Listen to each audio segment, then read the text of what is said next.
नांदेड शहरात गेल्या काही दिवसांपासून गँगवॉरनं डोकं वर काढलंय.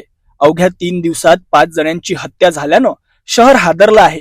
मात्र आता गुन्हेगारांचे कंबरडे मोडण्यासाठी खुद्द पोलीस अधीक्षक अविनाश कुमार मैदानात उतरलेत. मध्यरात्रीच्या सुमारास एसपींनी दुचाकीवरून गल्ली बोळात पेट्रोलिंग करत गुन्हेगारांना कडक इशारा दिलाय. काय आहे हा नेमका प्रकार, पाहूया सविस्तर रिपोर्टमध्ये. नांदेड शहरात सध्या दहशतीचं वातावरण आहे. किरकोळ कारणावरून गँगवॉर भडकले असून 3 दिवसात 5 खून झाले. या वाढत्या गुन्हेगारीला लगाम घालण्यासाठी नांदेड पोलीस आता ऍक्शन मोडमध्ये आली आहे. पोलीस अधीक्षक अविनाश कुमार यांनी स्वतः रात्रीच्या वेळी दुचाकीवर स्वार होऊन शहराच्या कानाकोपऱ्यात नाईट पेट्रोलिंग सुरू केलंय.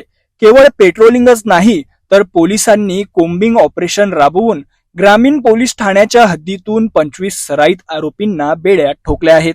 विशेष म्हणजे या गुन्हेगारांची दहशत मोडीत काढण्यासाठी त्यांची मुख्य रस्त्यावरून 5 किलोमीटर पर्यंत धिंड काढण्यात आली. व्हिजिबल पोलिसिंग वाढवण्यासाठी आणि सामान्य जनतेत सुरक्षिततेची भावना निर्माण करण्यासाठी पोलीस अधीक्षक आता गल्लीबोळात फिरताना दिसत आहे. शहरातील गुन्हेगारी मोडीत काढण्यासाठी आम्ही व्हिजिबल पोलिसिंगवर भर देत आहोत.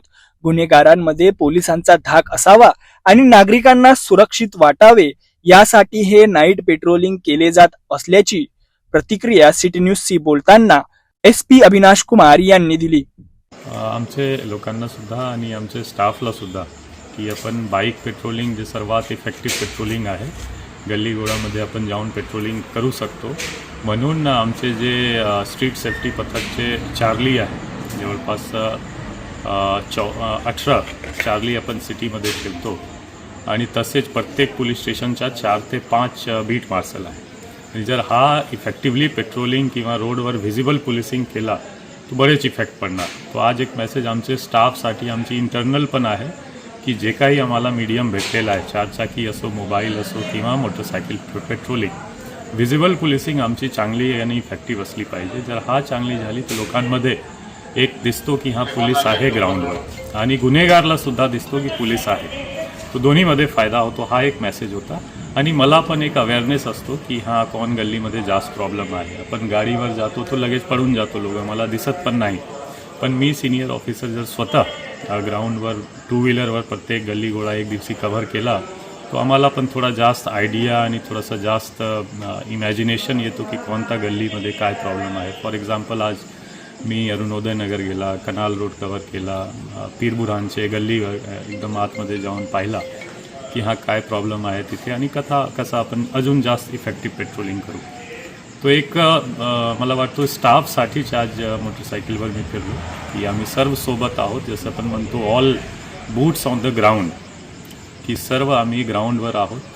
रात्री असो दिवसा असो, there is no senior officer और ज्युनियर ऑफिसर्स. आम्ही सर्व सोबत चांगला जर आपण ग्राउंडवर पोलिसिंग केला तर नक्कीच इफेक्ट होईल. घटना होऊ शकतो आज पण, कल उद्या पण जर आपली पोलिसिंग चांगली असेल आणि बेसिक पोलिसिंगवर आपण फोकस करू तर नक्कीच पब्लिक परसेप्शन पण इम्प्रूव्ह होईल. सर, विशेषतः रात्री बेरात्री जे मुलं फिरतात त्यांच्याकडून क्राईम होत असतो आणि ही जी पेट्रोलिंग सुरू आहे ती कंटिन्यू राहणार आहे का? आणि नांदेडकरांसाठी रात्री फिरणाऱ्या टवाळखोरांसाठी काय आव्हान आहे? नाही, ते 100% हा कंटिन्यू आम्ही ठेवणारच. जे शॉप्स क्लोजिंग असो, अननेसेसरली शॉप्स किंवा हॉटेल्स ओपन ठेवणे आणि त्यामध्ये गुन्हेगार प्रवृत्तीचे लोक जाऊन रात्रभर बसणे आणि दुसऱ्याला त्रास देणे, हा आपण सिटीमध्ये चलू देणार नाही. आणि 100% व्हिजिबल पोलिसिंग आणि रात्रीमध्ये इफेक्टिव्ह पेट्रोलिंग आम्ही कंटिन्यू ठेवणार. दुसरी गोष्टी आहे की जे सराईत गुन्हेगार त्यांची चेकिंग करण्याची एक जी पद्धत आहे की आपण रात्री बेरात्री सरप्राईज नाकाबंदी करतो, कॉम्बिंग करतो, कधी रात्री करतो कधी सकाळी करतो आपण. तो हा सरप्राईज कॉम्बिंग आणि चेकिंग ऑपरेशन पण सतत आपण कंटिन्यू ठेवणार. नागरिकांना काय आव्हान असेल? नागरिकांना आव्हान करणार की वेळेवर जर अननेसेसरली रात्री बेरात्री फिरण्याचे नुकसान आहे, फायदा काही नाही. आणि पेरेंट्सला मी सुद्धा आव्हान करणार की तुम्ही पण थोडासा तुमचे जे आहेत मुलं आहेत त्यांच्यावर सुद्धा लक्ष द्या की कुठे फिरत आहे. त्यांना विचारला पाहिजे. क्वेश्चन जर तुम्ही सुद्धा फक्त केला की कुठे तुम्हाला काय गरज आहे इतके रात्री जाण्याची, तो बरेच इफेक्ट असणार.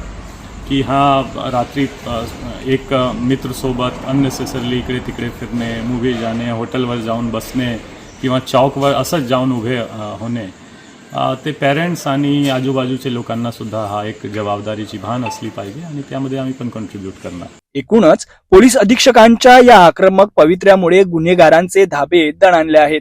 आता या सिंगम स्टाईल पेट्रोलिंगमुळे नांदेडमधील गुन्हेगारी पूर्णपणे नियंत्रणात येते का हे पाहणं महत्वाचं ठरेल.